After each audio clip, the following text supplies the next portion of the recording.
Even though he was only 14 years old, Stevie Thomas considered himself a veteran of sports victory celebrations. He had been to the Final Four, the Super Bowl, the NBA Finals, and the U.S. Open in both tennis and golf. He had seen remarkable endings, miracle shots, and improbable last-second heroics. But he hadn't seen anything quite like this. He was standing just outside the first base dugout inside Nationals Park, the home stadium for the Washington Nationals, and even though the game had been over for several minutes, the noise was still so loud he couldn't hear anything Susan Carol Anderson was shouting in his ear. "Mets! Clubhouse! Press box!" he managed to make out over the din. Since she was starting to pick her way through the celebrating Nationals and the media swarm surrounding them, he guessed that she had told him that she was going to make her way to the clubhouse of the New York Mets and then meet him back at the press box. She was taking the harder job, talking to the players on a team that had just suffered a shocking defeat.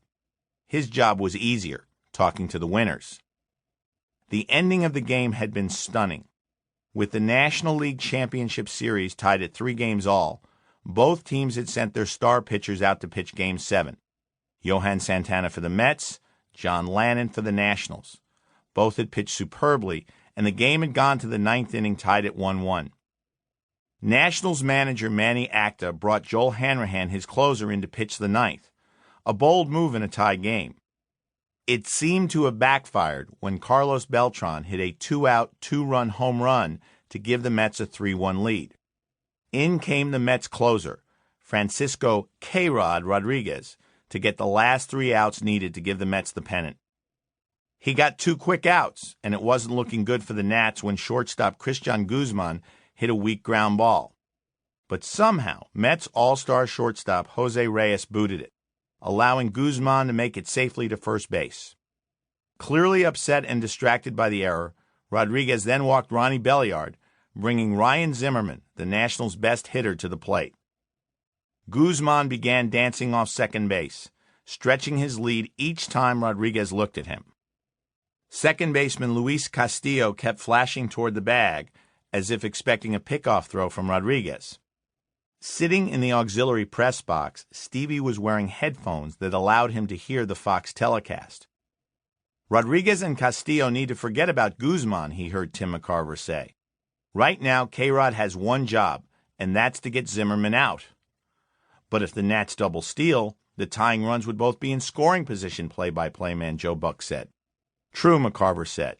"But I'm telling you, there is no way Guzman is risking making the last out of the season trying to steal third. He's not that much of a base stealer to begin with."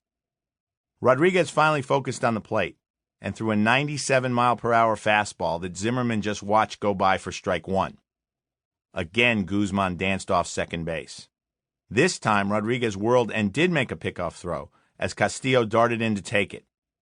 Guzman dove back in safely. "That tells me Guzman has gotten inside K-Rod's head," McCarver said. "You don't risk a pickoff throw in this situation. The only man in the ballpark he should care about right now is Zimmerman." Rodriguez threw another fastball, and Zimmerman fouled it straight back to the screen. "That one was 97 too," Buck said. "He doesn't seem too distracted." Zimmerman was about 2 inches from crushing that ball, McCarver said. "You see a batter foul a fastball straight back like that? It means he just missed it." Rodriguez came to his set position again. Guzman was off the bag once more, and Rodriguez stepped off the rubber. Everyone relaxed for a moment. "Zimmerman has to look for a fastball here, doesn't he?" Buck said. "Absolutely." Rodriguez set again, checked Guzman one more time, and threw. Stevie glanced at the spot on the scoreboard that showed pitch speed and saw 98. Rodriguez had thrown a fastball, and Zimmerman had in fact been looking fastball. This time, he didn't miss it. He got it. He got all of it. The ball rose majestically into the air and sailed in the direction of the left field fence. Mets left fielder Daniel Murphy never moved. The ball sailed way over the fence, deep into the night, and complete bedlam broke out in every corner of the stadium. The Nationals had won the game 4-3 and the series 4-3. Shockingly, they were going to the World Series.